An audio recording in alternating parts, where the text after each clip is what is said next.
তাই না? এটা ক্যাশ দাও।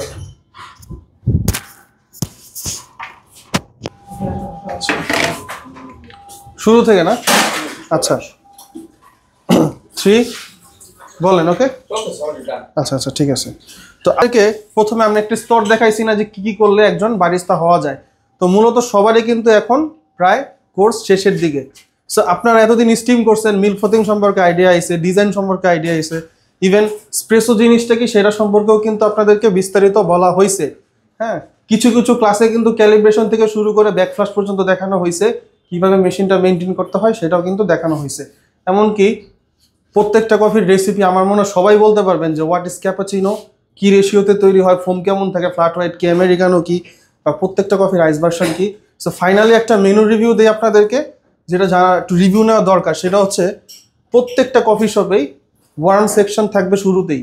এইটা ছাড়া কোনো কফি শপের মেনুতে পরিপূর্ণতা আসবে না, থাকবেই। সেটা হচ্ছে ওয়ার্ম সেকশন। ওয়ার্ম মানে কি? গরম বা উষ্ণ। হ্যাঁ, সেই ওয়ার্ম সেকশনে কফিও থাকতে পারে, নন কফি বেজও থাকতে পারে। আচ্ছা আপনি আমার একটা নন কফি একটা নাম বলেন, যেটার মধ্যে কফি ইউজ বা এসপ্রেসো শট ইউজ হয় না। রাইট, আরেকটা বলেন। মাচা, চাই লাটে, বা ওই যে রোজেলা টি সেকশনে সব থাকতে পারে। ওকে হ্যাঁ। সো প্রথমত আপনাদেরকে বলি বেস অফ অল কফি, যেটাকে আমরা বলি এসপ্রেসো, এইটা দিয়েই প্রত্যেকটা কফি শপের মেনু শুরু হয়। সো যেখানেই যান আপনি কফিতে এই মেনুটা পাবেন। এসপ্রেসো সার্ভ করতে পারবেন কাউকে, কিভাবে বানাবেন বলেন তো?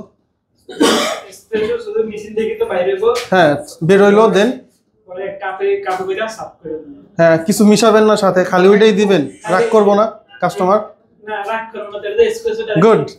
আচ্ছা দেন হচ্ছে সেকেন্ডে আরেকটা কফি পাবেন, সেটা হচ্ছে আমেরিকানো অথবা লং ব্ল্যাক। এটা বানাতে পারবেন? কিভাবে বানায় বলেন, আপনি বলেন। আচ্ছা যাই হোক, এসপ্রেসো উইথ হট ওয়াটার, এটা কিন্তু খুব ইজি। হ্যাঁ, লং ব্ল্যাক হচ্ছে জাস্ট উল্টা, আগে গরম পানি দেন, হ্যাঁ এসপ্রেসো দেন। আর একটা শর্ট কফি পাইতে পারে, ছোট কাপে সার্ভ করা হয়, মাকিয়াটো অথবা কর্তাডো অথবা পিকলো। বানান ভুল হয়েছে, যাই হোক পিকলো। হ্যাঁ, মাকিয়াটো কর্তাডো বুঝেন? হ্যাঁ বলেন তো। এসপ্রেসো নিমো আর 2 থেকে 3 চামচ ফোম দিয়ে এসপ্রেসোটাকে ঢেকে দিলে সেটাই মাকিয়াটো। গুড। কর্তাডো কি? বলো ভাই বলো। আপনি বলেন কর্তাডো কি? Espresso with milk, same ratio. Good, double milk. হ্যাঁ গুড। আর পিকলো কি? Piccolo almost similar like cortado. পিকলোতে most of the time ristretto use হয়। রিস্ট্রেটো বুঝেন? যেটা 1:1 রেশিওতে। নাইস, এই তো সবারই সব মনে আছে। হ্যাঁ, দেন এগুলো হচ্ছে মেনুর শুরুতে থাকে। তারপর হচ্ছে জাতীয় কফি, সেটা হচ্ছে ক্যাপাচিনো। ক্যাপাচিনোর একটা রেশিও আছে, কে বলতে পারবেন? ক্যাপাচিনো রেশিও বলেন। 1:1 অর্থাৎ আমার মিল্ক 1 ভাগ, ফোম 1 ভাগ, আর হচ্ছে এসপ্রেসো 1 ভাগ। আচ্ছা এসপ্রেসোটাকে আমি লিখি, এসপ্রেসো 1 ভাগ। অর্থাৎ একটা কাপ যদি 180 ml এর আমরা নেই, 3 ভাগের 1 ভাগ থাকবে এসপ্রেসো, 1 ভাগ মিল্ক, 1 ভাগ ফোম। হ্যাঁ, এসপ্রেসো মূলত ম্যাক্সিমাম ডাবল শট ইউজ আপনারা যেখানে যাচ্ছেন। দেন হচ্ছে লাটে। লাটে কি? লাটের কাপ সাইজটা বলেন তো আগে। আপনি মিক্স মিল্ক, দুধ, তারপর কি? লাটের অর্থ দুধ। হ্যাঁ, লাটে 240 থেকে। হ্যাঁ গুড। সেম একটা ডাবল বা সিঙ্গেল শট এসপ্রেসো ট্রেডিশন অনুযায়ী যে দেশে যে সিস্টেম। দেন হচ্ছে মিল্ক যাবে অনেক, আর একটা মডারেট লেভেলের একটা ফোম থাকবে। হ্যাঁ, যেটা মিল্কের 15 থেকে 20%। হ্যাঁ, এখন যদি আপনাকে জিজ্ঞেস করি ক্যাপাচিনো স্ট্রং না লাটে স্ট্রং? Cappuccino strong. কি লাটে? কেন? মিল্ক বেশি। তার মানে আমি যদি আরো মিল্ক দিই আরো হালকা হবে। সো ক্যাপাচিনোতে যেহেতু মিল্কটা আমরা কম দিতেছি, 90-100 ml এর মতো মিল্ক যায় ক্যাপাচিনোতে, সেক্ষেত্রে বোঝাই যাচ্ছে যে ক্যাপাচিনো স্ট্রং বেশি। এন্ড হচ্ছে ফ্ল্যাট হোয়াইট। ফ্ল্যাট হোয়াইট জিনিসটা কি বলতে পারবেন? আপনি বলেন। পারবে, আমি জানি। এসপ্রেসো নিব। হ্যাঁ এসপ্রেসো। এসপ্রেসো, তারপরে আপনার কম থাকবে 5 থেকে 10%। গুড। দেন আপনার তারপরে মিল্ক থাকবে।